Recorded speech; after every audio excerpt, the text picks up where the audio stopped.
Hello everyone. Today is the 10th video of my web development practical video series.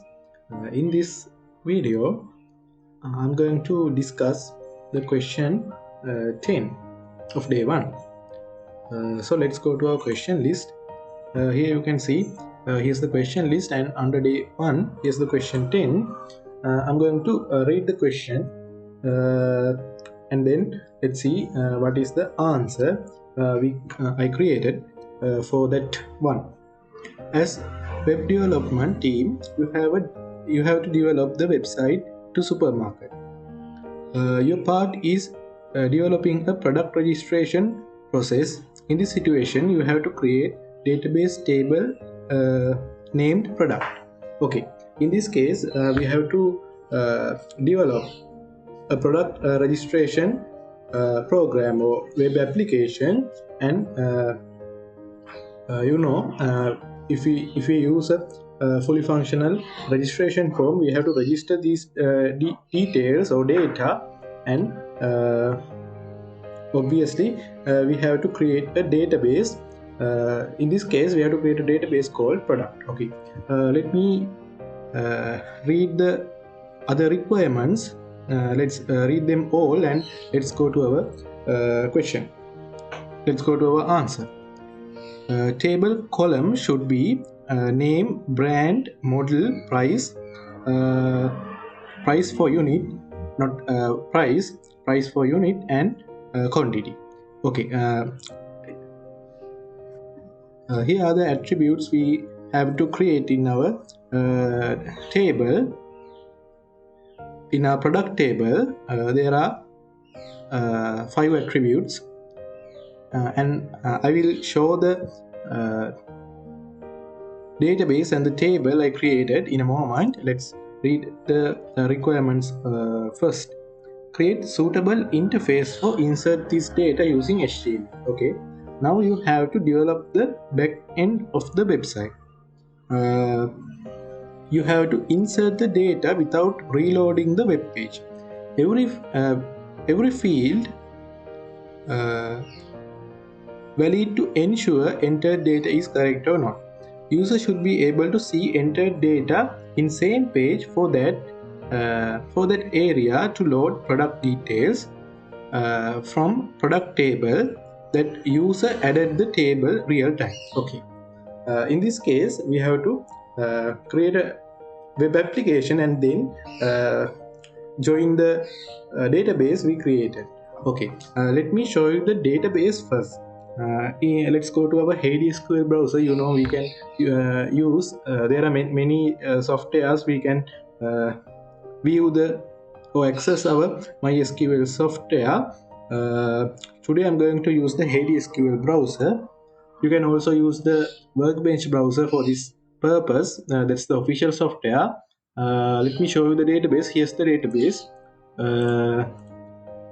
and in the database you can see there's a table called product. That's the table we created, and here are the attributes I insert to this table. First one is ID. That's the primary key, and then the product name, and then the brand and model, and here's the PPU means the price per unit. That's the abbreviation to the price per unit. In databases, when we are creating attributes or tables, we use abbreviations to make our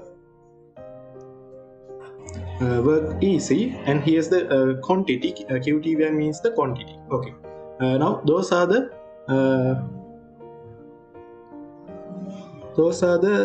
attributes in our table. You can see we cannot use only the attributes given in our database because we have to uniquely identify our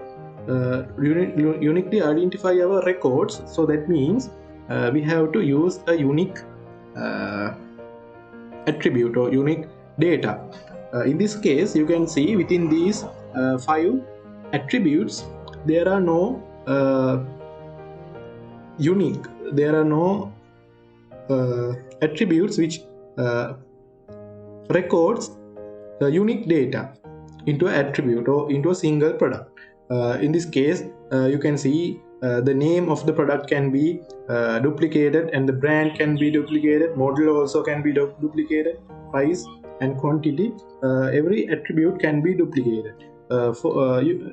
That means there's no given attribute which have a unique ability to identify a record. In this case, actually in databases we use the surrogate keys when there's no unique attribute in our table, or unique or suitable attribute to define as the primary key in our attribute list. So that's why I use the ID. You can see here's the ID. That's why I assign a new value as ID, and then ID is the primary key, and ID will never duplicate it in our when we record our data. Okay, and let me show you the table. Here's the table. You can see there are some values I entered already, and then that's the table we created. Let me go to the question.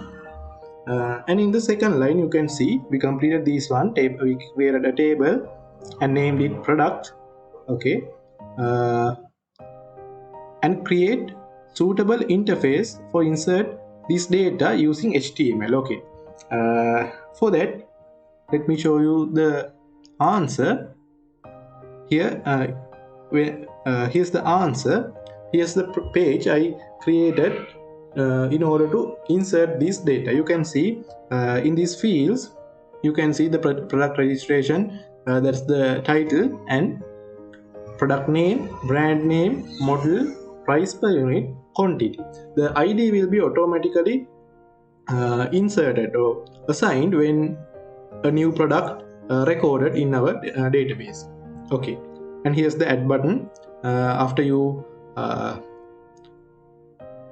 insert all the data, that's the button you press to register those data.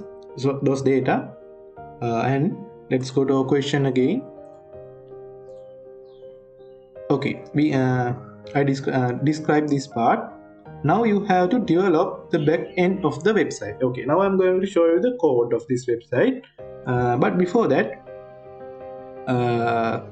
let's read these other parts of the requirements too. You have to insert the data without reloading. I will explain what that means when I'm showing the code. Every field validate to ensure the entered data is correct or not. Okay, and then a user should be able to see entered data in the same page for that area. To load product details from product table that user added to database real time. Okay, let me show you the answer again. And here you can see there's a product area. That's the place I created to show the details in our database. User can view all the registered data and the details of those products in this area. You can see, let me show you the HSQL browser again. Here are the data I entered, and those data are recorded or showing in this part of the web page. And that's the answer for the last requirement. And let me show you the code now. Here's the backend part.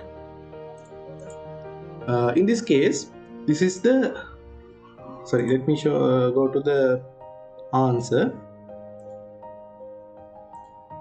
Web development A1Q10, and here's the answer. Let me show you the index page.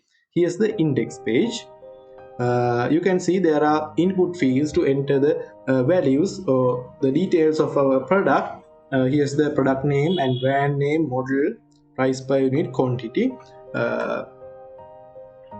You can see I use Bootstrap. You can see here's the container and rows and columns in Bootstrap. I use Bootstrap to make this website responsive, and then I linked another CSS file. You can see this is the CSS file I linked to make my website to modify my website or change the appearance of my website. You can see I only use the Bootstrap to make my website responsive, and I define or added a custom CSS file to make the website more attractive. Okay, and here's the index page. In this index page, you can see every input field have an ID. I use this ID to extract the data inserted to these input fields by the user, and then send those extracted details into our server side. Let me show you the JavaScript file. This is the JavaScript file. You can see the IDs. Here's the product name, brand name, and quantity.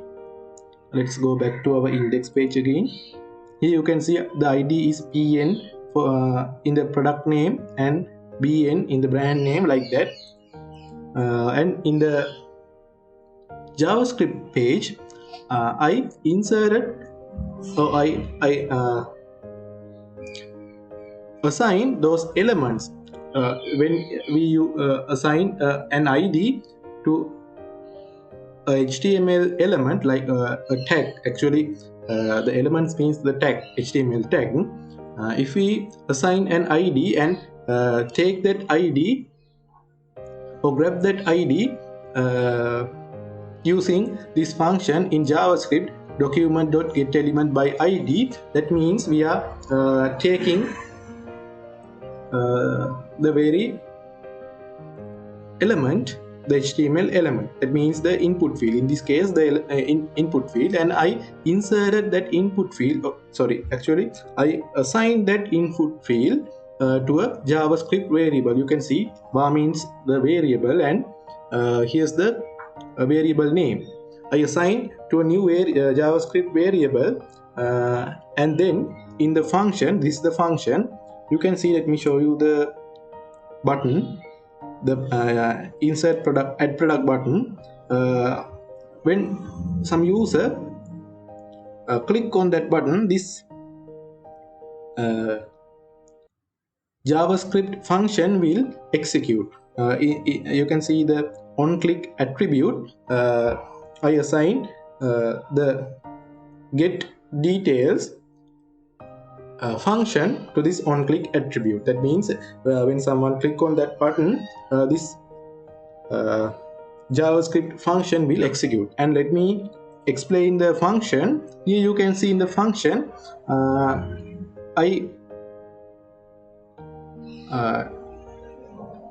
I grab the value in the JavaScript from the JavaScript variable I created to insert the elements, to assign the elements. You can see in the PN field, the element which have the PN ID is assigned to the PN field variable, and using that variable name, I extracted the value out from that element. So that's why I use the variable name and then dot value. That means to extract the to extract the value inside that element, and then I assigned the value to a new JavaScript variable again. These are the variables which store the actual value, value user entered to those fields. And then here's the form object. I used a form object to send those details to the server side, because if you use a form method, that will be very easy to send them quickly. After I created the form object, here's the command to create the form object. You can see new form data, that means the form object, and I assign that object to a variable called form, and then using that variable name I append all the values I extracted from the elements, the input elements in the product page, the product registration page, and I append all those details into the form object. And then here in the code I started from line 23. That's the Ajax object. Let me explain why I use this method, the Ajax object. Let's go to our question again. You can see in the question, the question specifically told us to create a to make our website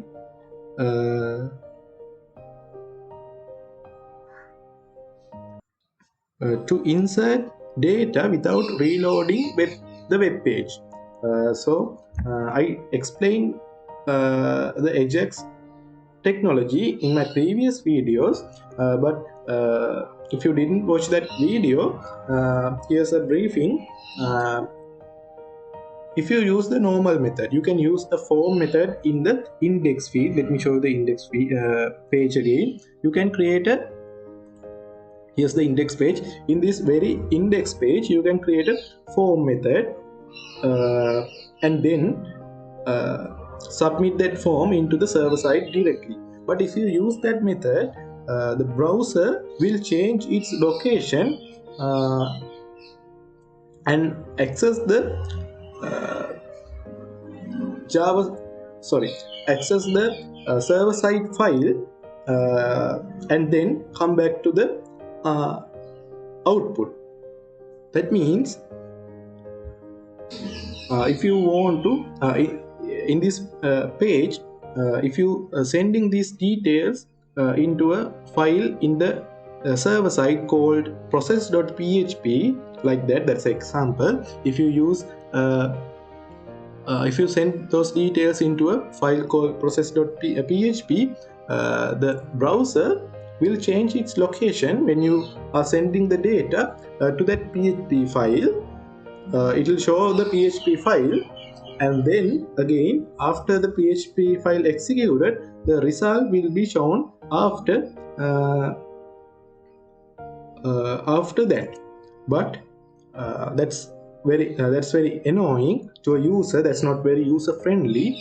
In this case, we can use the Ajax technology.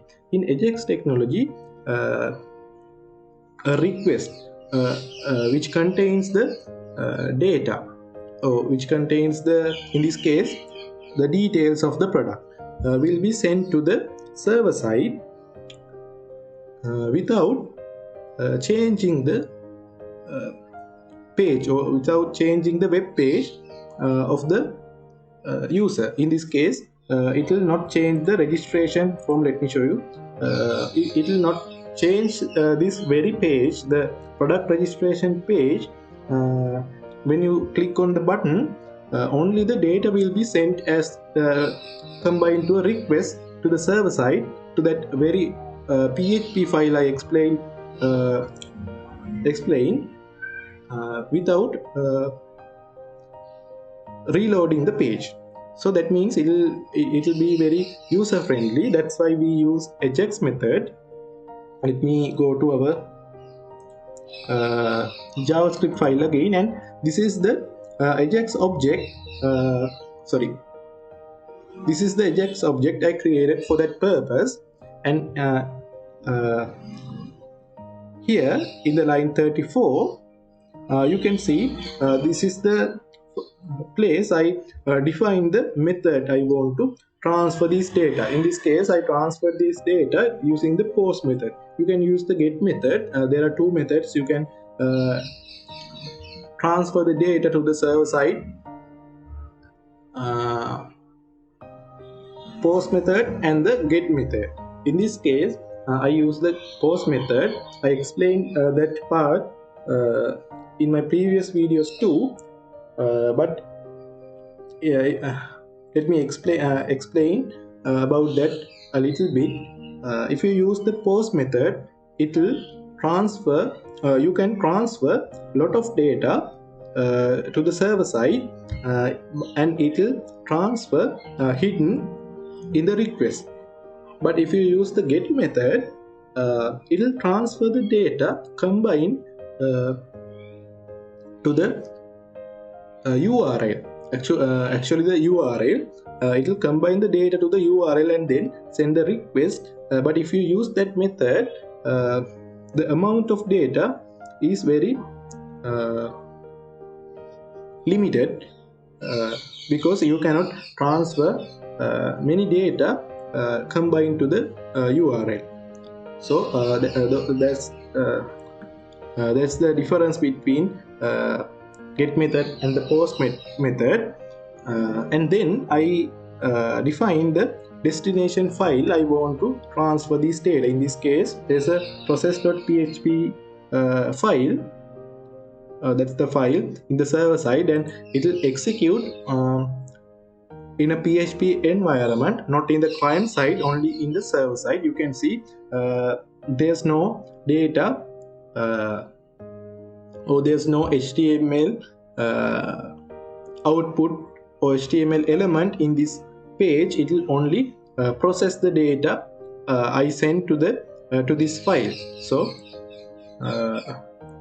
let me go to the JavaScript file again, and after I define the destination, I define the method, the technology I am using. If you use the true, the keyword true, that means you are using the AJAX method. And if you use the false, the keyword false, that means you are using the SAJAX method. In this video, I am not going to explain the difference between AJAX and SAJAX. In this case, I use the AJAX method. That's why I use the keyword true. And here you can see in the send method, I put the form object I created, which have the data of the product, and using that send method, I transfer that whole object to the server side. Okay. Now let's go to our process.php file. In this file, you can see first in the top of this file, you can see the connection to our database. You can see I use the object-oriented method to connect my database. Here's the IP address. This is the place we define the IP address of our database. But in this case, the database is stored in my own PC. That's why I use the local host. I use the keyword localhost, and this is the username to our database, and here's the password, and this is the database name. Actually, when you are connecting a database, you have to define a specific database name, and all the queries executed in this file will be change the database we define. And here's the port. This is the database port which uses to transfer the data into our database. And here you can see I created a new variable.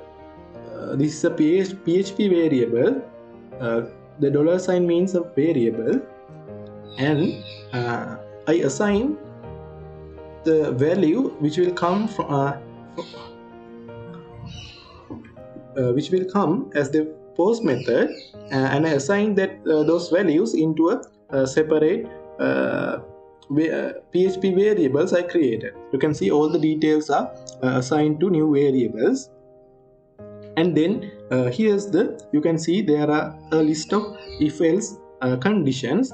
In this list, all the details will be validated. This is the validation part of our website. Let me go to the question again. Here you can see every field validate to ensure the data is correct or not. We use the validation method to check the validity, whether the data is in the type we want or not. So here you can see in the first part, I checked if whether the input field, whether the product name is empty or not. That's why I use the empty method. If the product name is empty, the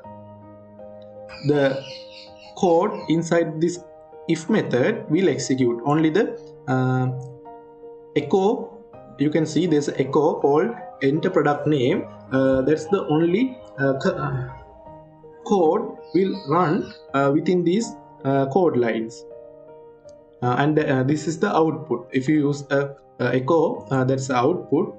That means print this value.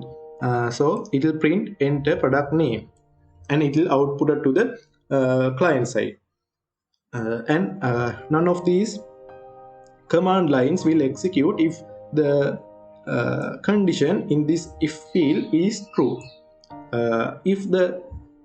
If this condition is false, it will check the next part of the if else list. In this case, you can see in the else if method, that means if the condition of the first part of the if else list is not true or false, it will check the next one. Here's the next one, empty BEng. That means if the product name field is not empty, it will check whether the brand name field is empty or not. Like that, all the fields will be checked if to ensure all the details are submitted by the user. After that, you can see there's another method called strlen. That means the character length of the product name. In this case, you can enter any data into these two brackets. Within these two brackets, and it will calculate the string value. Actually, the string character value, the details or the string value you inputted to this method. In this case, I input the product name field, product name value, and it will calculate the numbers, the characters of that name. And then if the character length is more than or greater than 25, there are more than 25 characters in the product name field, the condition will be true, and then only this echo will be executed, and none of the commands will be executed. I need the product name less than 25. That's why I use that method. If the product name have a correct character length more than 25 characters, it will show the error code product name is too long. So I think you can understand why I use that part. And you can see there are other validations like peg matches to validate the quantity, like that. And that's the validation part. After the validation part, you can see in the else block in this list, the if else list, at the end of the list you can see there's an insert query. I inserted all the details. If if this else part or the end, the last block in this else if list will execute, that means none of these conditions are true. All of those conditions are false. That means there's no error. If one of these conditions is true, that means there's an error, and that will only execute the name or type of the error. I use the echo method to define that error name. Define that error. You can see there's if there's a missing model name, it will show only the enter model name error, like that. If all those conditions are false, it will execute this else block. And in the first line, you can see here's the query I created to insert this data. This normal insert query to insert my data into the product table we created in the in our database, and then I executed that query using the connection. Here you can see I assigned the connection to a new variable called DBMS on the top of my file, and here you can see I executed that query using that connection, and that means it will insert this data into the database which is stored in this database called db webdiv day1 q10. And then you can see there's another command. I echoed a word product added. That's the output that will output after the validation part and the insert part is completed. If all the product details are inserted into our database, this product added, this echo, the product added will be outputted to the client side. And let me show you the JavaScript file again. Here you can see the onReady state change means if this is the Ajax object we created, and in that Ajax object, onReady state change means when the request is transmitted to the server side, there are many stages to that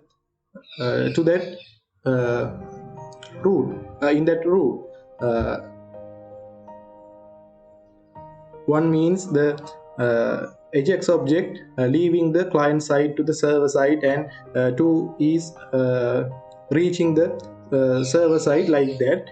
Actually we need only the state 4, that means the feedback or the response to the data we send to that server side. After the process in that server side is completed, the output will be sent to the client side as the response, and state 4 means that response. So that means our response is come to our client side computer, and I use this function to execute every time the request or the Ajax object change its state. So every time the state of the object, Ajax object, will change, this function will call. But you can see in that function I used another if condition, and then you can see r.ready state. R means our Ajax object, and ready state is equal to 4. That means if our Ajax object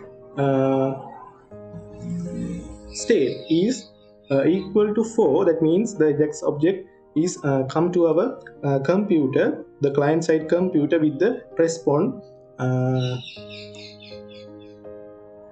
to the data we send to our data side, to our server side. So only if the state is equal to 4, it will execute the codes inside that part. Otherwise, you can see there's no else part. That means if the state is not equal 4, it will not do anything when the function is executed. Okay, now when the state is equal to 4, you can see I created another new variable, JavaScript variable called text, and insert the response text. That means the text which will come as the response. I inserted that text into a variable. Actually, I assigned that text into a variable called text, and then you can see in the alert I showed that, or create an alert and insert that response text. That means when the alert is shown, the response text will be shown to the client. And after that, you can see there's a function called sp that will execute it after the alert is shown. I will explain what the sp function means in a second, but after that sp function, you can see there's another if condition. If the text is equal to product added, it will reset the it will run or execute the function called reset. Okay, now I'm going to explain you what is the meaning of sp function and the reset function. Those are two functions I created. Here I'm going to explain the reset function first. In the reset function, you can see here's the reset function. I called all the elements using the variable name. I assign those elements, and in that element the value is equal to, you can see here's an empty field.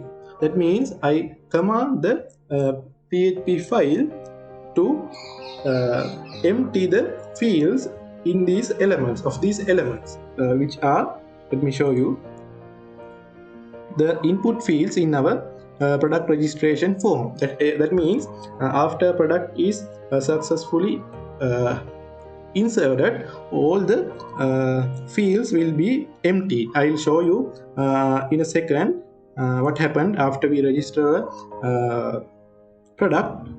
And let me go back to the code.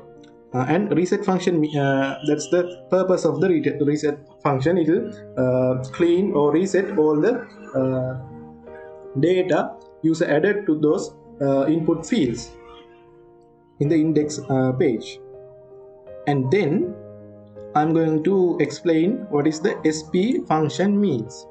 Sp function means I created a function called sp. You can see in the answer there's a area to show the product details. This is the area I created to show the product details, and in this area you can see I created another Ajax object and send a request to that to my process.php file. That's the file I explained before, and I send a request in the get method to that process.php file, which contains a key. You can see there's a value. Here's the name, key, and here's the value, psearch. I send these two values using the get method. That means combined to the URL, I send that value to the process.php file. And let's go to a process.php file and see what that mean, what that do. You can see here's a after the insert part in the process.php file. We are in the process.php file. First it will check if the key is equal to p@. P@ means that's a value I created, product at. If the key is equal to product at, only the codes inside this if condition will be executed. That means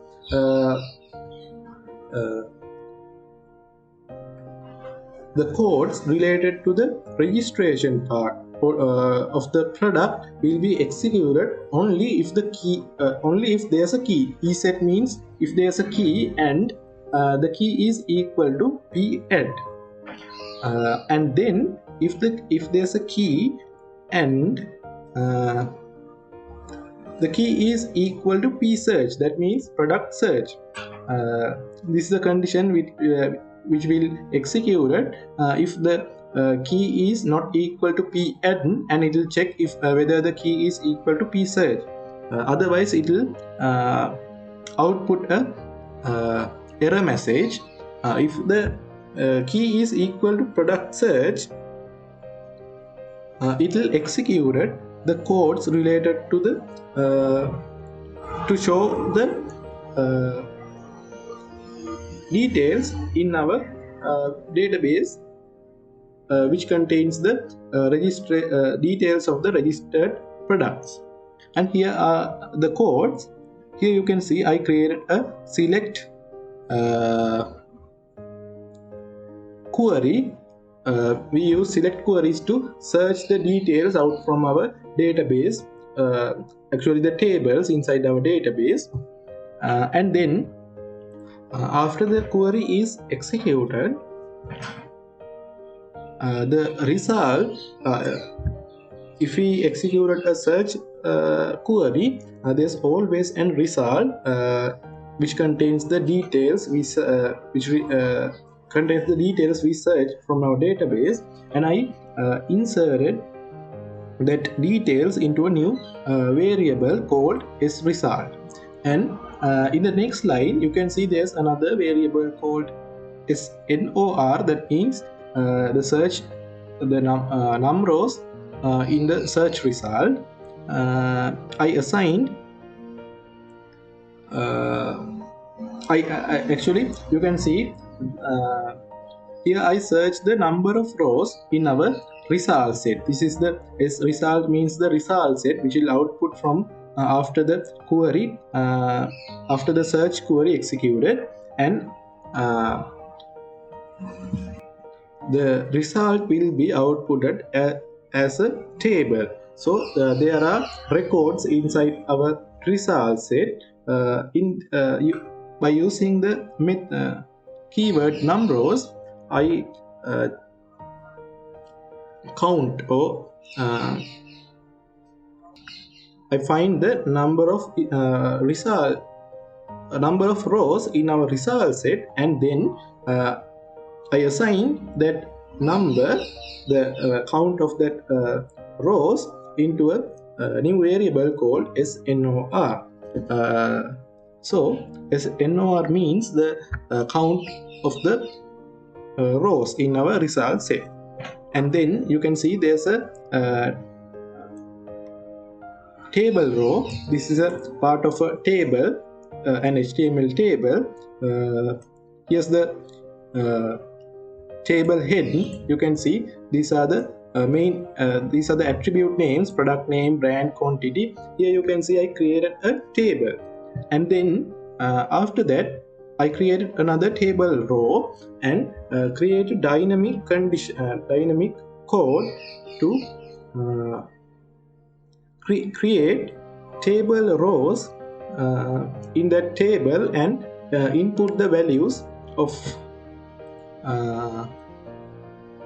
my result set into those attributes in my table.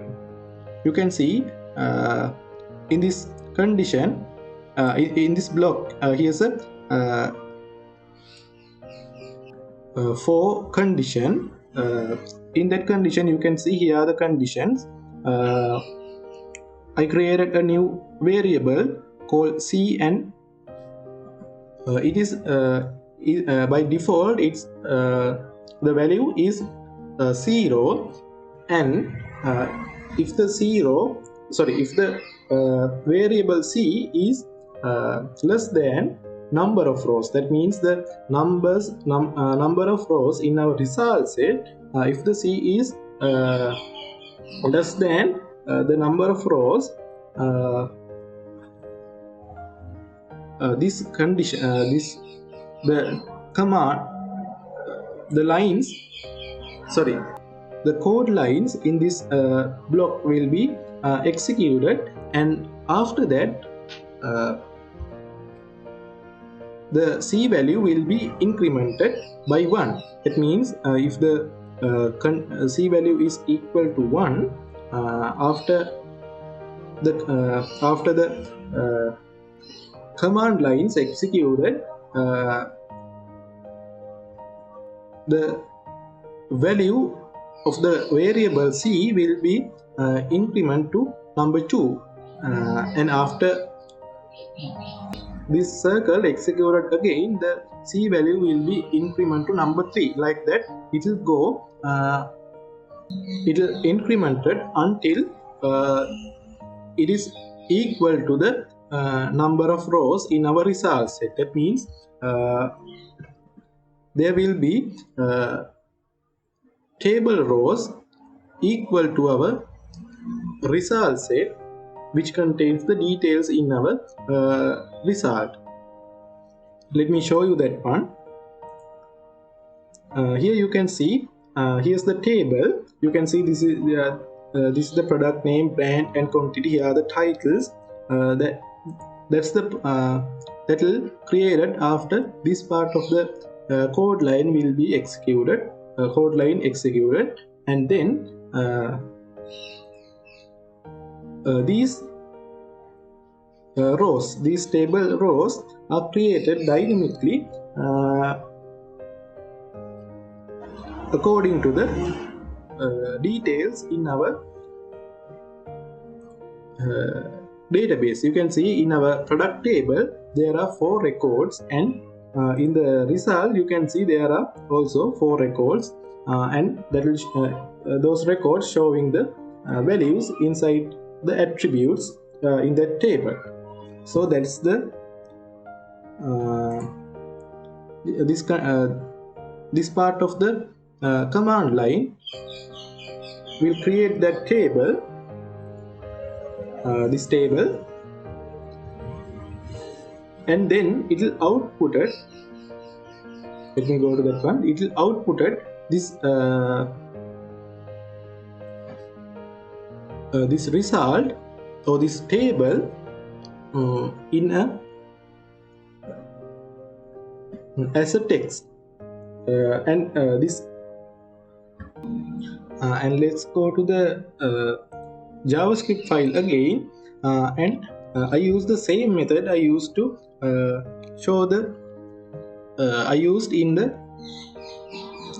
get details function. You can see I use the same method, the same Ajax method. I created a text variable and insert the response text to the and assign the response text to the to that variable, and then you can see in the next line table.innerhtml equal text. That means I created a table. You can see in the end of the command lines, end of the code lines in the index page, there's a table, and by default the table is empty, so that will it will not output any result. So by default it's an empty table. Let's go to our JavaScript file. and I inserted or I assigned that the response text in the text variable within the tags, the HTML tags in the table element. That's why I use the inner HTML method. Inner HTML means within the two tags, the start tag and the close tag. If you use the inner HTML method, it will insert any value you are inserting between these two tags. In this case, between the start tag in the table element and the close tag in the table element. So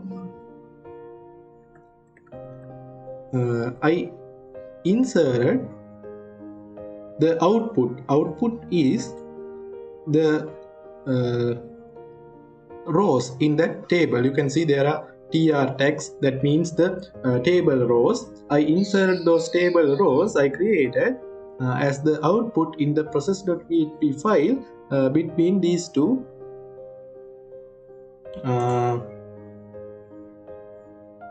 start table element and the close table element, and that will complete a full table, and it will show the table we want as the output. In this case, you can see here's the table outputted from that part of the code. So that's the whole part. Let me go back to the query and go to the JavaScript file.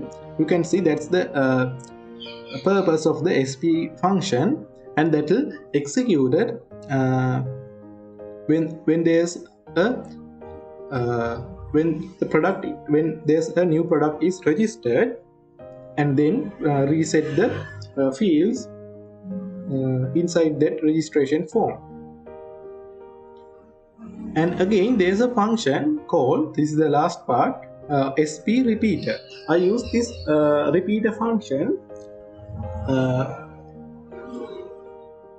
to execute the sp function repeatedly. You can see I use the command set interval and then the function name sp, and here's the time.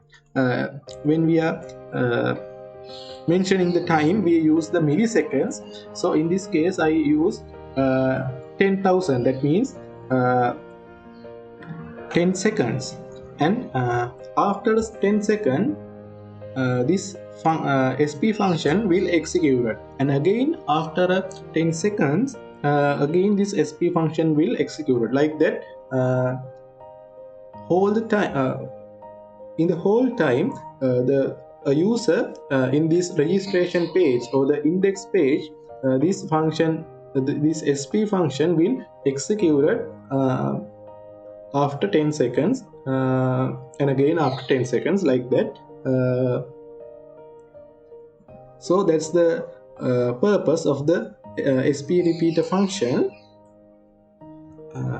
That means I repeatedly executed the sp function, and by default it will execute it. But if you insert a new product, the sp function will execute it again. So I use that method to show the details real time. So when the let me show you, when a user insert a product, it will show the it will update the table real time, because the sp function will executed after you press the add product button. So that's the purpose of that part. Let's go back to our code, and you can see sp repeater function is called in the body tag using the onload attribute. You can see the sp and the sp repeater functions are called. That means sp means when the page is loading, the sp function will call once, and then the SP repeater function will be called again. After the SP repeater function call, as a result of that SP repeater function, the SP function will be executed after every 10 times non-stop. So that means the table is refreshing or reloading its content after every 10 seconds. So if another user in another computer registered a new product, it will updated in this table too. That's why I use that automated function to reload this table after 10 seconds, and that's the whole part of the code. So as the end of this video, I like to insert a product and show you how my web page works. And let's insert the product name. I am inserting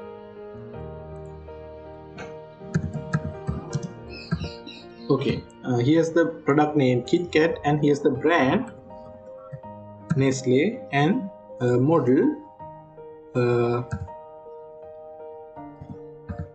like that. We can enter any model name, and here's the price per unit,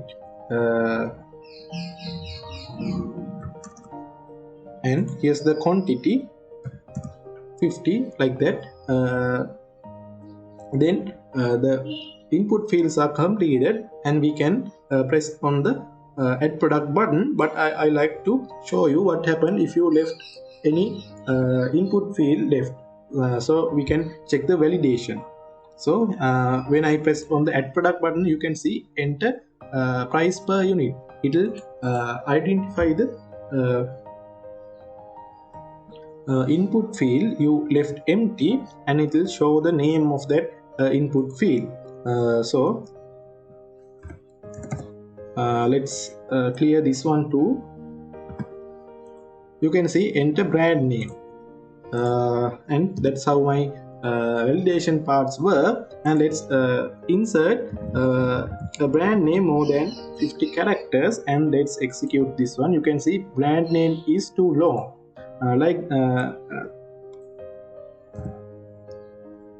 That's how the validation part works. It will not insert these incorrect details into our database using that insert method. That insert query will never execute if this data is incorrect. Only the correct data will be inserted into our database. Now the data is correct. Let's press on the add product button. You can see product added alert showed. That means a new product is entered, and let's see whether our table is updated or not. And you can see when I press on the add product button, or I registering this product, the web page never reloaded. That's why I use the Ajax method. And let's click on the OK button, and let's go to our, you can see the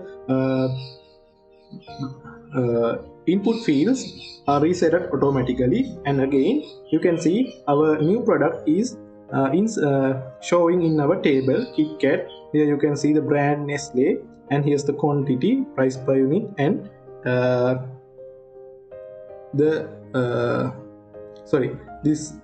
one is should be changed to quantity. Let's go and change that one in this video. This should be changed to quantity. Okay, let's save and reload our page. Okay, you can see our quantity attribute, our last attribute changed to quantity, like that. That's how my web page works, and I think that's it for this video. We created the answer for our question. Let me go and execute this one.